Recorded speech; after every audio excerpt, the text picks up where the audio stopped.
HSC exam, English second paper, narration, imperative sentence. He said to me, সে আমাকে বলল, let us go, চলো যাই, to the class, direct speech.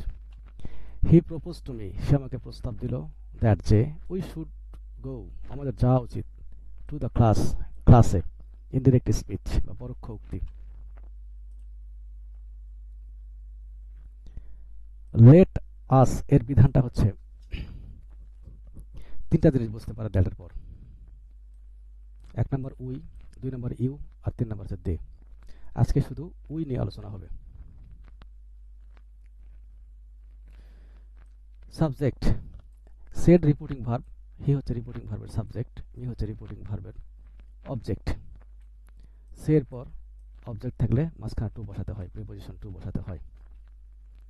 He said to me, reporting speech বা reporting clause. Let us go, চলো যাই, to the ক্লাসে, reported speech. Imperative sentence, let দিয়ে বাক্য শুরু হয়েছে, ইম্পারেটিভ সেন্টেন্স. তাহলে সাবজেক্টে কোনো পরিবর্তন নেই. এখানে লেট আস বা লেটস, লেট আস বা লেটস থাকলে প্রস্তাব বোঝাবে, সেক্ষেত্রে প্রপোজড টু. প্রপোজের পরে যদি মি অবজেক্ট থাকে বা অন্য কোনো অবজেক্ট থাকে তাহলে এখানে টু বসাতে হবে, না থাকলে সরাসরি দ্যাট বসলে এখানে প্রপোজড দ্যাট হবে অথবা সাজেস্টেড দ্যাট. তাহলে সাবজেক্ট এর কোনো পরিবর্তন নাই, হি. সেড টু এর পরিবর্তে প্রপোজ টু, অর্থাৎ লেট আস বা লেটস প্রস্তাব বোঝানোর ফলে এখানে প্রপোজ টু বসানো হয়েছে. তারপরে দ্যাট, এখানে উই কেন হবে?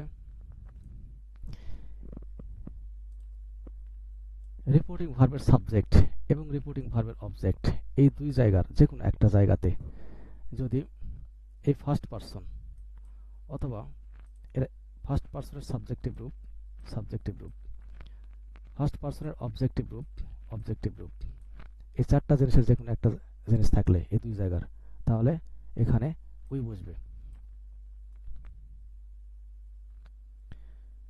তাহলে উই, তারপরে শুড. যেহেতু লেটাস বা লেটস দ্বারা ভবিষ্যৎ প্রস্তাবনা বোঝায়, তাই সাবজেক্টের পর দ্যাটের পর সাবজেক্টের পর শুড, শুডের পর ভি1. তাহলে শুডের পর ভি1 এ গো, তারপর টু দ্য ক্লাস, গোর পরে টু বসে.